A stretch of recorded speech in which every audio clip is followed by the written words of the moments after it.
Hello, my beautiful people. Happy Monday. I hope you had a lovely weekend and welcome to November, guys. I love November. It is my birthday month, and so I am definitely in my element. The stars are aligned. Oh, you can feel the Scorpio in the air.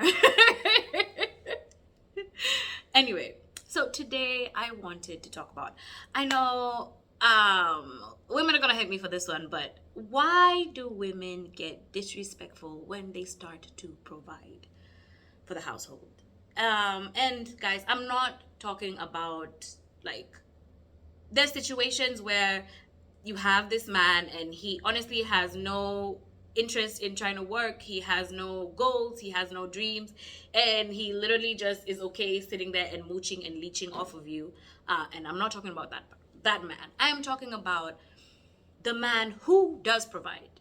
That man who provides for you, who tries, who works hard, who has goals and dreams and is working on them, and suddenly is in this point in their lives when maybe they are unemployed, maybe they just are not making enough money to be able to provide for the household as they would like to. Why is it that now, when we as the women, when we step in, why is it that we get disrespectful? You know what I mean? Because the reality is, when men get disrespectful with us when they are providing, we leave, right? It's like abuse in a way. You know what I mean? So why is it that women, like when you step in, you start to like, let's say it's like you're taking note and a list of everything that you did. I paid the bills, I did this. Isn't that supposed to be our responsibility? Isn't that supposed to be our place, that when our man can't be able to do this, then we step in and do that for them? And even for them, that when we're not able to do what we need to do or what we would usually do, they are supposed to, understand and be there for us. So why is it? Is it like a nature thing? Because, it is nature. It is natural instinct for a man to want to provide for his family. And it is a natural instinct for a woman to want to care and nurture her family. You know what I mean? But sometimes I know that the roles are mixed up. But again, I have been in that position. I was dating this guy, and I was providing, and I was okay with that for the longest time. And then I don't know what happened. I got a lot of money. There's a lot of money that just came my way, and I think we were already having drama, and suddenly I got disrespectful.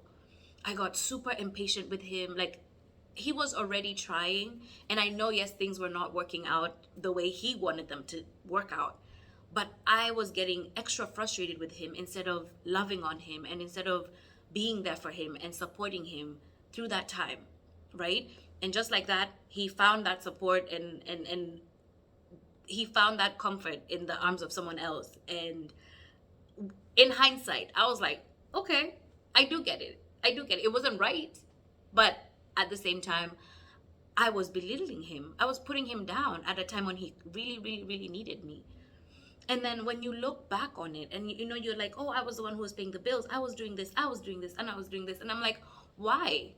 You know what I mean? Like, love does not take, note of wrongdoing or the things that you've done for someone in the name of love. You don't need to have a list and constantly remind someone when you're providing.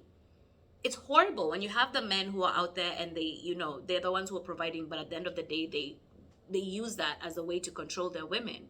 And that's horrible. And we hate that. So again, why is it that women, when we are in a position that now we have to step in and provide for our households and be there for our men? And I'm not saying that all women do that, I can't say that I've done that in all my relationships, but for whatever reason, at this time in this moment, I ended up being super disrespectful. And when I look back, I was like, I had to apologize. I was like, man, I'm so sorry. I'm so sorry, because I probably just needed to love on him and to support him and to never remind him of his shortcomings, because the fact is, I'm sure that's why he was like so stressed out and he lost like that drive that he had, because it was me who was there kicking him when he was down. And that's not right. Ladies, if you are in a position that right now you are stepping in for your man and he has been the provider and he works hard and he tries the best that he can to provide and he just needs you from time to time, do it with grace. Do it with humility, because that's your man, in sickness and in health, through good and the bad. you know. And yes, I know that it is also societal constructs that say that the men are the ones who are supposed to be the providers. But remember that when they're not providing, they feel horrible. It sucks for them. And just be there, be kind. Don't remind them of what you did for them, because that is your responsibility. That is, you know. And yes, and when you love on your man, when you speak life on him, he will thrive, because he knows that you have his back, and like, no matter what happens, that you love him. And that's what we constantly need to remind ourselves. Whenever you're about to say that, be a man, blah blah blah blah blah, don't do it. Don't do it. Whenever you're about to, like, open your mouth and say something disrespectful, count to 10. Count to 10, because it is not necessary. And again, I'm not talking about the men who just want to sit there and do nothing. No. That's not allowed. we don't accept that. But again, you don't have to talk badly. You don't have to disrespect that man. You just, if you're done and you're tired, end it and move on. You don't have to break this man. You don't have to. So yeah, guys, be kind in what you say at all times. Remember, right? And be humble. So yes, wish you a lovely, lovely, lovely week. Mwah, mwah, mwah. Keep it locked.